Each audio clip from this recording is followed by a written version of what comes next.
안녕하세요. 장진 세무사입니다.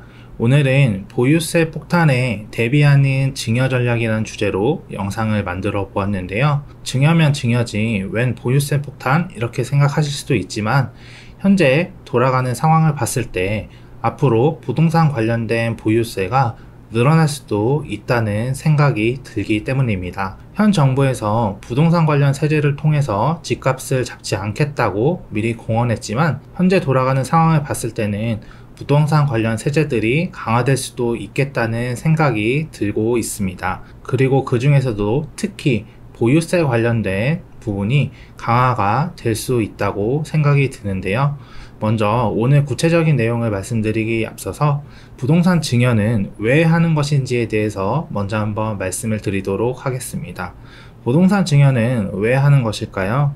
부동산 증여를 하는 여러 가지 이유가 있겠지만은 대표적인 이유는 이런 이유들 때문일 것입니다. 같이 한번 저희 내용을 살펴보자면은 먼저 부동산이 미래의 가치가 상승할 것 같은데 해당 부동산을 자녀에게 증여해서 미래의 가치 상승분에 대한 이익을 자녀가 누리게끔 하는 목적이 있을 것 같고요.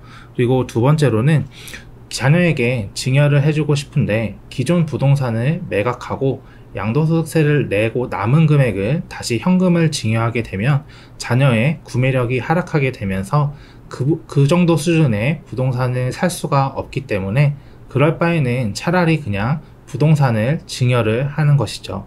그리고 마지막 세 번째로는 고액자산가 같은 경우에는 사전 증여를 통해서 상속세를 절세하는 목적도 있을 것 같습니다. 그러나 오늘 제가 준비한 내용은 이 마지막 네 번째 관련된 내용인데요. 물음표로 적어놨는데 어떤 내용일까요?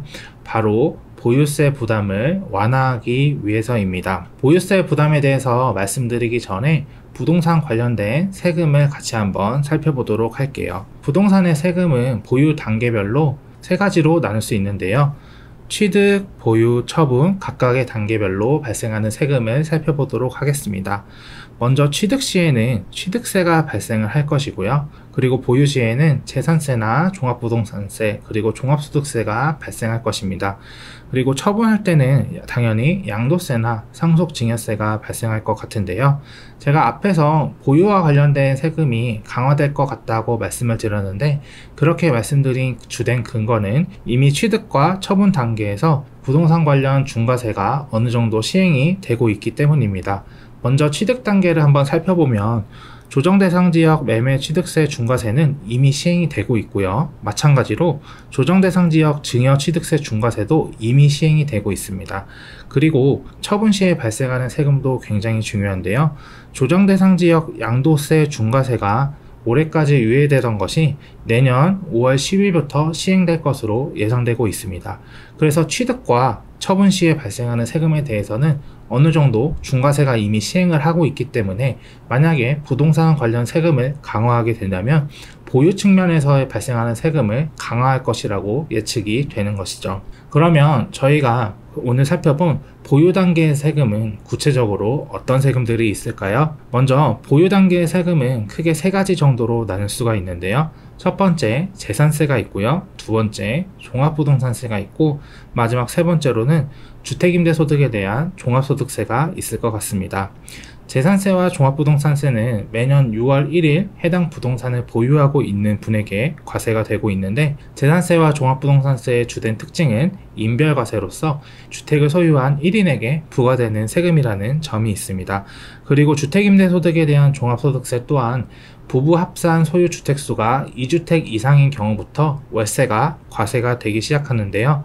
그럼 증여를 통해서 이런 보유세들을 어떻게 회피할 수 있을까요? 증여를 통해서 주택을 증여하는 경우에는 해당 주택이 자녀의 주택으로 이제 잡히기 때문에 인별과세인 종합부동산세를 산출하는 방식에서 조금 더 유리할 수가 있습니다. 왜냐하면 종합부동산세는 인별로 9억 원을 공제를 해주기 때문에 주택을 자녀에게 증여하는 것만으로도 주택 가액이 분산되어서 종합부동산세가 낮아지게 되는 것이죠. 그리고 두 번째로는 주택임대소득이 비과세가 될 수 있다는 점인데요. 제가 앞에서 설명드렸듯이 부부 합산 소유주택수가 2주택 이상인 경우부터 월세소득이 과세가 되기 때문에 해당 주택을 자녀에게 증여하게 되는 경우 해당 주택의 주택임대소득은 비과세로 전환이 되어서 해당 주택의 월세소득에 대한 세부담이 현격히 줄어들 수가 있습니다. 그리고 주택을 증여받은 자녀가 별도 세대라면 양도소득세 중과세를 회피할 수 있기 때문에 이 부분을 통해서도 양도소득세를 절세할 수 있는 것입니다. 그래서 정리하자면 기존에는 증여와 관련된 내용들을 판단을 할 때 증여의 실행비용, 기회비용, 그러니까 즉 증여세와 관련 비용들과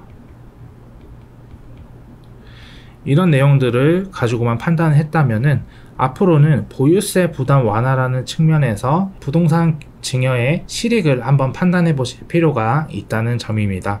이렇게 부동산 증여를 통해서 주택수를 분산하게 되면은 여러 가지로 세부담을 완화시킬 수가 있기 때문에 이 부분 또한 증여를 통해서 얻을 수 있는 장점이 되는 것이죠. 그러면 자녀에게 주택을 어떻게 줘야 될까요? 주택을 주는 방법은 크게 세 가지가 있습니다. 먼저 해당 주택을 그냥 증여하는 것이고요. 두 번째로는 해당 주택에 담보된 채무를 같이 넘기는 부담부 증여를 실행하는 것이 있습니다. 그리고 마지막 세 번째로는 매매를 통해서 처리하는 방법이 있는데요. 어떤 방법이 특별하게 유리하다고 하기보다는 각각의 방법들이 가지고 있는 장단점이 뚜렷하기 때문에 가정의 상황에 맞는 올바른 증여 계획을 수립하는 것이 중요할 것이라고 생각됩니다. 그래서 오늘 말씀드린 내용을 바탕으로 자녀에게 미리미리 주택을 증여하게 된다면 부동산 정책이 강화되더라도 보유세 부담을 크게 늘리지 않으면서 현명한 증여를 하실 수 있을 것이라고 생각됩니다. 오늘 제가 준비한 영상은 여기까지고요. 시청해주셔서 감사합니다.